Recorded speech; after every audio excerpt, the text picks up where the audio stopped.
Well, you can't ask for nicer weather than this, folks. It is gorgeous, but where's the year gone to? Next Monday? Are you kidding me? It's Labor Day? Ah, yes, the beautiful fall. It does mean one thing, though. Football, college, pros, get ready to roll. A lot to talk about this morning, and we got Peter Pontius on the couch. We're going to talk about his role in his corporate care, and his obviously involved in a lot of things, working with a lot of clients to try to get them straight and narrow. We'll get to Peter in a few seconds. However, a longtime friend of mine, Bill Parker, worked with Bill for many years at Gould's. And Bill, good morning. It's great to have you on the show. Morning, Harold. Great to be here. Bill, let's talk about Jazz Festival, a Rotarian event that you guys at the Rotarian level support. Talk a little bit about the Jazz Festival, when it's going to take place, and so we can get the people to show up and have a good time out there. Okay, this is our 7th annual Jazz Fest. It's a major fundraiser. It will be September 7th. 12 to 5 p.m. at Goosewatch Winery on Route 89 in Varick. Well, certainly, Bill, I know that Peter Pontius, who's with us this morning, is a big fan of jazz, and certainly you obviously are. The Rotarian has been involved in a lot of great causes, and this, of course, is one of your highlights. And yes. And certainly I think that being the fact that you can have a couple of drinks and enjoy the festival, it doesn't get any better than that. And as for much more, it's outdoors. Hopefully the sun's going to be shining. We're going to, hopefully, and the funds we raise, just so you know, goes to Camp Anciala, the Backpack Program, United Way, our Malawi project, irrigation project. We do some scholarships. We do some literacy projects, and a bunch of other things around town, whatever needs to get done. So let's go across one more time, Bill, as far as the location again and the actual dates and the time, so we can make sure our viewers are aware of all that. All right, it's September 7th, 12 to 5 p.m. Goosewatch Winery, Route 89 in Varick. Perfect. Tickets are $25 a piece from a Rotarian's coffee shop or at the gate. Well, certainly, Bill, I appreciate you taking time out, even though it's only been a couple minutes. Next year, by the way, give me some notice, and we'll have you in the studio, and we'll talk more about not just this event, but all the good things that Rotary does for the area. We'll do that, Harold. Thanks a lot for having us. No problem, Bill. Continued success, and good luck to you on the Jazz Fest coming up starting on September the 7th. Thanks a lot, Bill. Thanks a lot, Harold. All right, Bill Parker joining us live here this morning. We trying to kill two birds with one stone. And, of course, without further ado, I bring my golfing buddy and friend Peter Pontius into the studio and on the couch. And, again, since he does a lot of work with the employee assistance program that are handled by corporations that are provided by companies, Peter Pontius not only is unique that he's here this morning, but he's on the couch, and usually the role is reversed. Peter, good morning to you. That's right. I'm usually in the chair. I should be on the couch more often. But well, I've known Peter for several years, and we've become close friends, and we play a little bit of golf together. We had a good time yesterday, by the way, the Cash Bonanza, and I'll talk a little bit about that at the end of the show. It was even better for me yesterday, but Peter, certainly you went to Syracuse for some studies. You got involved in some curriculum, and then you turned your attention. You end up getting a master's in social work. Explain the direction and the reasoning for going to where you are presently, what you're doing today. I went to Syracuse for my master's. My bachelor's was actually at Fredonia, where, as you mentioned, I started out as a music major. There you go. I was a jazz player. What a perfect play! It was, and I do want to say I want to second you in saying let's support jazz in this area. It's an important musical form, one of the few American music forms. So I'm glad we're having the festival there. But yeah, I went to Syracuse, and I was the first one to graduate with an MSW with a concentration in the occupational setting, where I worked only with companies. There wasn't like an open door where anybody could come in. You had to work for a company where we had a contract. Okay. And I started in the Health Association over in Rochester, and then I went to the Business Council of New York State, where I worked with huge companies like PepsiCo, Mercedes-Benz, Ford Foundation, a lot of companies. Wonderful opportunity. Did a lot of training throughout the country, and wrote a couple manuals that are still actually used across the country. From there came, at that point I was traveling a lot, and my wife got pregnant, so I had to move back home, and came back to Rochester, and then ended up in Clifton Springs at Corporate Care. Been doing it for about 25 years there. And it's been an extremely rewarding profession. I feel honored to be invited into people's lives. Yeah. It's a tough thing for people to do. And certainly having been with Gould's for almost 44 years, leaving in 2007, I recall one of the programs that was offered to us employees was an EAP program. Yeah. A gambling problem, a sex problem, marital problem, a drinking problem, a drug problem. Yeah. You could go confidentiality and see a person like yourself and try to get help. And certainly it's a no-brainer when you think about it. Peter Pontius is with us this morning, and this is a specialized work. It's a no-brainer for companies to invest in hiring people like yourself who have the education and the background, the know-how to get to hopefully the source and remedy, because companies want people that are productive. And if you get an employee through one of the issues to completion, then it's going to be a more productive employee, and that's what companies need. A good way to look at it. And I actually came up with this concept at the Business Council. When you buy a large piece of machinery, even a copier or anything else, your computers, you buy them with a maintenance contract. That's exactly. Because you know that if you try to go in there and fix it yourself, ain't gonna happen. You know, it's like trying to fix your toilet. You're gonna end up with a new toilet. Yeah, right. You know, so I consider an employee assistance program, or EAP, a maintenance contract for your employees. Meaning, when one of your employees breaks down, send it to us. We can help take care of it. We have the special skills, not only in counseling and this and that, but we also understand the workplace. That's an important part of it. Because a lot of problems come in that are based in the workplace, not always just home. Right. You know, you got a manager who's brutal, might not be fair. Right. You know, or your coworkers that can't get along and this and that. So it's an extremely important thing to have to keep the employees healthy. One of the things that we do that most others don't, that I think is important, and is that we don't have any limit on the number of sessions that people can come. Okay. I always say they can keep coming as long as they're working at getting better. If they're coming and just complaining about the same thing for 5-6 sessions, you know, you're wasting everybody's time. Right. But if they're working at it, and I don't mean killing themselves at it, but working at it, we're going to be there to help out. And like you said, the cornerstone is confidentiality. Right. Nobody finds out who uses our service unless, you know, they come in and say they're going to go blow something up or something. Yeah. Then we have confidentiality breaches, which are fine. But it's confidential. It's professional. All my counselors that I have master's degrees.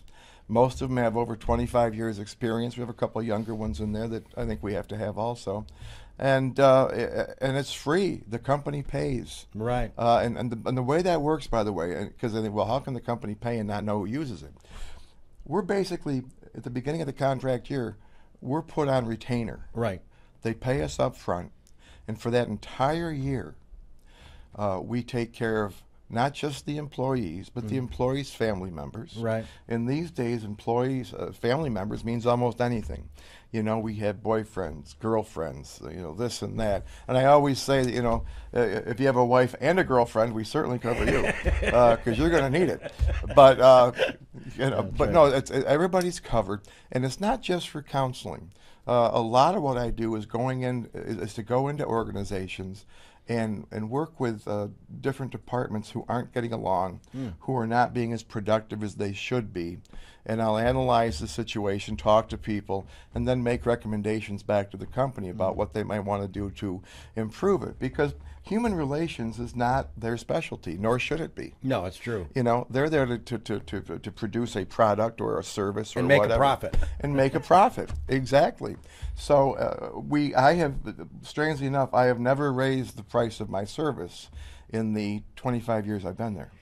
Now, you're working with corporations as EAP program. What about somebody who's not part of a corporation and wants to get your service? Is that available? An individual. Yes. I'm not going to lie. There are times that I'll get a call from a company rep or somebody, and they'll say, look, these people don't work for us, but they really need help, and we know you, and they know that I do pro bono work occasionally. Okay. I won't charge them. What I normally do, to be honest, if somebody comes as a favor from somebody else, is I will say, look, here's what I'd like you to do. I would like you to, you don't even have to do this, but if you want to pay something, I'll say make a donation to Beverly's Beverly's Animal Shelter. Okay. Because Beverly's does a wonderful job, and a lot of times they will, which is nice. So it's a win-win. You know, I'm paid for by my companies. I can afford to do a little pro bono now and then. It would seem to me, Peter Pontius is with us this morning. Peter, of course, works with Corporate Care and helps out individuals that have some issues involving many spectrums.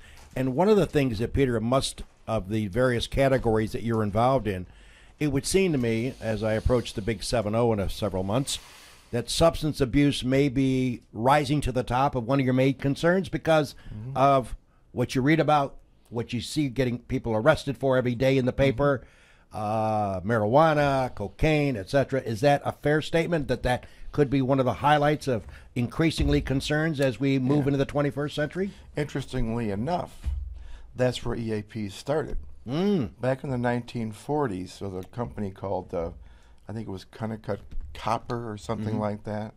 They started a program that was, they would take recovering alcoholics who worked there, and they would use them to help other people who were worked there who were having trouble with alcohol. And it evolved from that into a full service doing everything. And yeah, we're seeing a lot of substance abuse. The number one problem still in this area in the workplace is alcohol. Still is. We have an older workforce in this area. Okay. So a lot of them really didn't grow up with the drug culture, but they grew up with the alcohol culture. And along with that, you know, we've spoken, and we may speak again about depression. In this society, it's strange. For men, it's more socially acceptable to drink heavily to drown your sorrows than it is to actually get treatment for depression. Really? Huh. You know, if you think about it, men will go out and brag about how much they can drink and this and that. Yeah. And boom, drown, and a lot of them are self-medicating a lot of times. But you start talking about medication, and it's like, oh, I'm not going to touch a pill. I'm not gonna do that. God forget. I one time had an ex-crack addict come in, and I recommended that maybe we consider some antidepressant medication during his recovery. And he looked at me like I had, 3 heads. I'm not going to take a pill. I said, my God, you said you were a crack addict. Yeah. You were doing crack. You're not going to take a pill. So there's a whole thing. But we do see substance abuse. Obviously, we are seeing right now, we're seeing an increase in heroin. Because heroin is so cheap. When I say it's cheap, what that means is 80% of heroin addicts now actually started out on pain medication. Really? Like a kid will go in and get their wisdom teeth out, or you'll have a surgery or whatever, and they'll send them home with Oxycontin or oxycodone or Vicodin or Percocet or something. And the great thing about these drugs, it's a double-edged sword, is they work great. That's the benefit. The problem is they work great. And what you find out is, I like this, and if you don't have a lot of self-discipline to just take it the way it's prescribed, you do get addicted. They're very addictive now. And when they get addicted, the doctors will now, and they're really tightening up on the prescriptions now. They can't get their prescription anymore. Okay, so they'll go out on the streets and they'll buy the black market pills, which unfortunately, or whatever, a lot of them are fake. They don't even know it. Sure. But what they'll do is they'll start taking them, then they'll start crunching them up and snorting them, and then they'll do all other kinds of things with them, and then they realize, I can't afford these pills. Right. Heroin is also an opiate, which is the same thing as those pills. And they can get it for about 1/10 the price. So they don't realize that the danger of the heroin is phenomenal. So they get hooked on heroin, and it's a tough thing to get off of. Well, Peter Pontius is joining us here on the couch this morning, and we're going to, after we take our commercial break, come back. We're going to talk about what makes a comic genius like Robin Williams decide to take his life, Chris Farley's, and many others. Peter's going to give his insight of what could be some of the factors involved that we as regular human beings, not superstars, have to deal with. This is Weber This Week. It's a Monday, the 25th of August. We'll come back after we hear from the great sponsors to make this show possible. Eagle Lake National Bank. Bill Ryan and his team for all of your banking needs. Offices in Union Springs and Aurora. A fine sponsor of this show for over 30 years. DA Liquors, Seneca Falls. Amy Padula and her great team will find that right spirit for you every time. Tell Amy the dog sent you. Steve Wadhams, Wadhams Enterprises, your employer of choice, proud supporter of this show and local athletics. Bob and Leslie Oman, owners of the Oman Theater in Lyons, as well as the Newark Pilots, a minor league baseball team with a major league ballpark. Lizard's Tailgater Lounge, Waterloo, best mott sticks around, where you can enjoy a drink and some laughs. SenecaFallsCountryClub.com, awesome 18-hole layout, offering a 12-month payment plan. Home of the toughest par 4 in central New York. Wilson Press, WPress.com. Seneca Falls, Rich Ricky, my good friend, and his team can handle all of your printing and mailing needs. Rich Ricky, Wilson Press, a fine sponsor of Weber This Week. Welcome back, everybody. It's a dog with you in the kennel here on a Monday at FingerLakes1.com, Weber This Week. By the way, before I get back to my friend Peter talking about some of the superstars that have taken their lives and the reasons maybe behind the scene that he would know that I may not know, what might be the contributing factors. Our upcoming schedule, and believe it or not, we have next week off. It's Labor Day, so we'll be teeing up the white ball, and we won't be here, obviously, on Labor Day. On the 8th, we have Bob Shipley, Seneca County Supervisor, coming in to spend 30 minutes with us on the couch talking about politics. Only way you can hear it in Seneca County is from Bob Shipley. He'll tell us, they're a little dysfunctional up there. Are they having issues? We'll talk about that with Bob Shipley on the 8th. Then we have a unique show on the 15th. A young man named Steve. It's called a Paracon. It's a paranormal, whereas they have the ghosts, the medium people. They have a big convention over in Auburn. It's supposed to be a spectacular event. It's called Paranormal. So we'll have Steve here on the couch. Maybe I'll be on the couch with him after he tells us about all this stuff. But anyways, he'll be here on the 15th. And then on the 22nd of September, a young man who used to be a Seneca Falls boy, and now he's a PGA professional, Kevin Nicholson, joins us via phone from Philadelphia in the Pennsylvania area. Friends of mine and Jimmy for many years. He was in town a few days ago. He'll be on the show talking about what he's doing. Kevin Nicholson, Seneca Falls boy, another one that has done very well.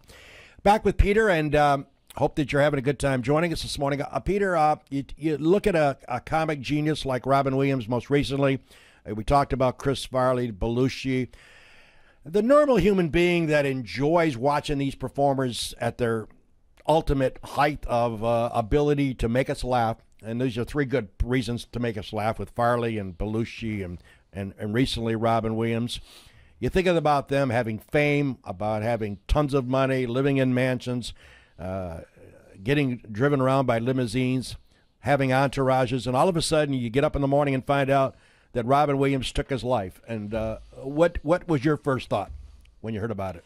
Well, obviously, I thought it was a great loss for the country. He was a comic genius. Oh, awesome. I do look at, if you take a look at Farley and Belushi as opposed to Robin Williams, there's two different situations there. Robin Williams has for many years fought depression, much like Jonathan Winters, his idol. His idol. I loved him. Yeah. In and out of institutions. Right. You know, which is unfortunate. There's two kinds of depression, Harold, and one of them we call reactive, which means you go through a tough time. It could be the death of someone you love. It could be a divorce. It could be a bad breakup. It could be any number of things, loss of a job, a lot of things. The reactive depression quite often can be addressed pretty successfully through some therapy. Not a lot, you don't need a lot, but some therapy. And maybe some medication to help you get through it. But it wouldn't be a long-term medication in that case. Now, those depressions can become what we call organic. And that's the second type, organic, which means it's in the brain. Much like with diabetes, certain chemicals aren't released and you end up with diabetes. In the brain, we had a lot of chemicals that are released that cause moods and can actually cause depression. And you can talk to a therapist every day, you know, for 10 years. And it's not going to change the way the chemicals are being manipulated by the brain. So in those cases, and that's, I do believe that's where Robin Williams is. And you fight it for so long. And he went through a lot of therapy. He went through a lot of treatment, everything. But sometimes, you look at what he had. He had the depression. Plus, he had the Parkinson's, which had kicked in, which also affects the brain and causes depression. And a lot of people forget that he had heart surgery. Yeah, you mentioned that before. He had we went heart on there. I surgery didn't know too. that. Anyone who goes through an open heart surgery or a heart attack or this or that, depression is a very normal residual effect from that. And a lot of, and again, since a lot of men have heart attacks, they don't want to treat it. Now, I know Robin was being treated, but I think what happened with Robin Williams is he reached that perfect storm, unfortunately, where he had the pre-existing organic depression. He had the substance abuse, which he was doing okay with. He did go into treatment again, but his wife said he was doing okay with sobriety. He had the heart thing. He had the Parkinson's. He had all those things that were exacerbating his pre-existing depression. And I think plus the expectation of always being on is difficult. And you're right about something, too. You mentioned earlier about when he walked into a restaurant, they expected him to be funny. Any place, be Anywhere. funny. You know, and he was funny. Yeah, he was funny. You know, but a lot of that was an act. And he was a great actor in terms of that. And then, you know, then we jump over into Belushi and Farley and people like that, and a lot of actors. And like Belushi and Farley made their money being the big funny man, Party animals. exactly, and they were big, and they had appetites for everything in life. Okay, they'd walk into a room, they'd walk into a bar, and all of a sudden they'd have 15 drinks out in front of them.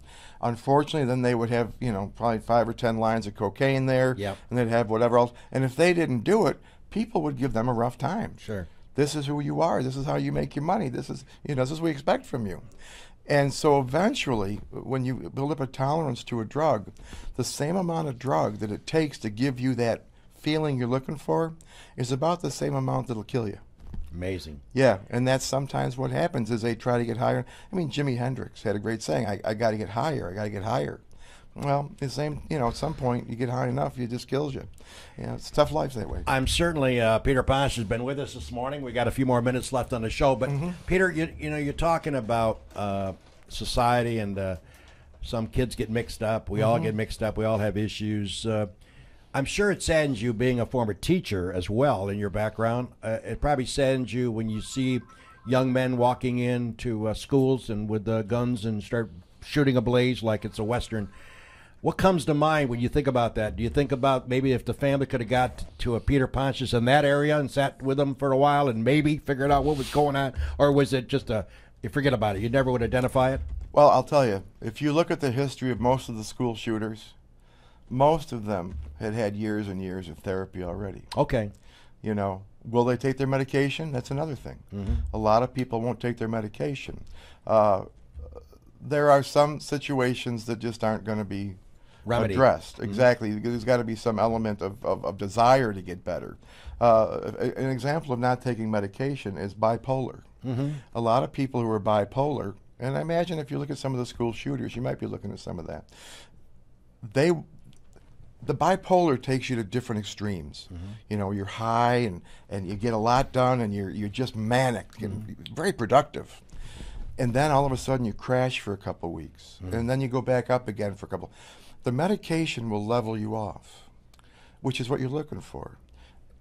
The problem is a lot of bipolar people are not willing to give up the manic because it feels so good that they're willing to deal with the depression along with it. So they won't take the idea of feeling like this.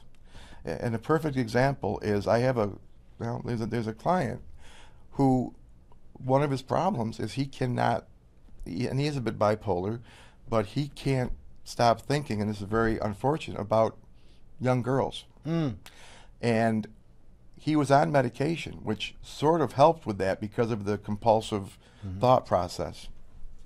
But he said it made me feel nothing. Wow. And I would rather feel something than nothing.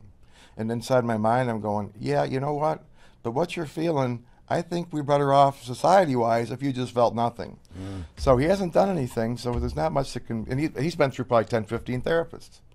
And it just can't be done. So. Well, you being a former teacher, what was your thought about after the shootings, about schools being armed and dangerous relative to having teachers with guns in classrooms and administrators. Are you in favor of that decision, or are you not? No, to me, it's school shootings and school bombings have been going on for years and years. Mm-hmm. We have had more lately. Yep. No, I don't think we should be armed and dangerous in schools. I think that there should be good security in the schools. Mm-hmm. I'm not sure there's a way to stop all that. Overreaction. Well, overreaction. And again, a lot of these people just want to make a name for themselves. Mm-hmm. You know, they want. And another thing that you'll always hear, and I talk about this in my trainings with companies about workplace violence. One of the things you hear all the time from these school shooters, and also the ones that come back to the workplace, is they felt invisible. Mm. They felt like nobody saw them. And one of the needs we have as a society, as people in society, is the need to belong, and we have a need to feel relevant. And a lot of the kids in school, you've got this hierarchy of kids, which I think is unfortunate. And these kids fall through the social cracks, if you will, and they feel they're just not important. One other quick comment I need out of you. The society as it's structured, it's no secret that the rich are getting richer. The stock market is going crazy. People who have money have lots more money. Mm-hmm. Is there some validity to the argument that the middle class, as we used to remember it as, is barely above poverty level in certain areas of the country, that it's very difficult without an education, even with an education, to find a decent job with a decent salary today? Yeah. And so many families and so many kids are left on the street unable to bring in income, and that leads them to maybe robbing and going to stealing money and working. Is there some validity to that argument about the society structure where the people who've got money have a lot of it? There's an element of truth to that, and then that also dovetails into the drug problem. Right. A lot of people are stealing and this and that for drugs. Right. But there is a whole new brand of thief, which is we're stealing to survive. There you go. Okay. We need food. Bingo. And also, if you think about it, the entire society is experiencing a depression because we're hardwired for fairness. Exactly. Our brains are hardwired for fairness, and we are seeing, and we know for a fact that the system is rigged, and none of our politicians truly care about us. Yeah. And that's unfortunate because, again, we want to belong, we want to think we have some say, and the truth is we don't. By the way, before we end this interview, because we're out of time, I won't let Peter leave the couch until he brings up that classic line that I was reading about one of your, as I researched your background, about politics and about debates. You had a wonderful line, and I want you to share it with our audience. Check this one out, folks. This is what Peter thinks we should do as a society. Tell us what you think we should do. Debates are a waste of time right now. Okay, let's be honest. Okay. They don't debate. They just keep going back to their points. All right. Here's the idea. Okay. You have three national debates. Okay. 3 national debates. Right. And each one, there's 2 debates. Right. The first debate is done in front of no one but cameras. Right. And the moderator. Right. And they debate. Right. In the next 3 days, you have fact checkers. And the fact checkers check what they said for truth. Yeah. Then they come back and they're in front of cameras. They're in front of the entire country. Telling us what they lied about. They ask the same questions. And when they say what they say, the fact checker goes, now, wait a minute. We just happen to know that that's not true. Yeah. And we actually could find out something true about our politicians. Hold them to the fire. That's amazing. I think that to me, why not? But it'll never happen. Never. It'll never happen. Why tell the truth, right? That's right. I love it. Because you don't get elected telling the truth. Oh, you're right. There you go. Peter Pontius, thanks for joining us. It's been a pleasure. Hey, thanks for having me. I really appreciate it. It's been a pleasure. It's been fun. Very knowledgeable guy, and he does a lot of great work. Him and his associates do to try to get a lot of people out of trouble, and guys like him, thank God there's a lot of them around this country that help us out. Hey, folks, again, we're off next week. We hope to join you on the 8th with Bob Shipley. By the way, Cash Bonanza, Just 8, Seneca Falls Country Club, Jimmy being the head of the board down there. It was a fun day. Yeah, I won some money, I'll say that much. Jimmy drew, he didn't draw my name out, but somebody drew my name out. It was a lot of fun, and I urge everyone to, next year when it comes around, get involved. We didn't have a sellout yesterday. We should have a sellout for that event. It's very spectacular. So we had a good time to all the folks. And As I leave the show this morning, I just want to say belated rest in peace to a good friend of mine who was like a second mother to me. She passed away. Eleanor Rickey passed away, 90-some years of age. She was like a second mother to me. Always made me breakfast. I always used to go to her house over on Ovid Street. She was a wonderful lady. Rest in peace, Eleanor. The dog loves you. Take care, everybody. We'll catch you in a couple of weeks for another edition of Weber This Week.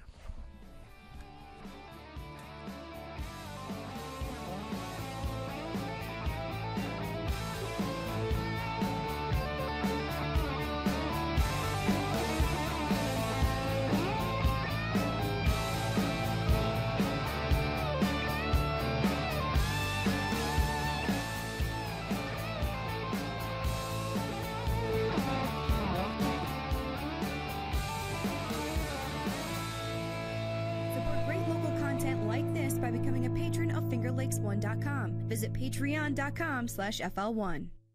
FingerLakes1.com.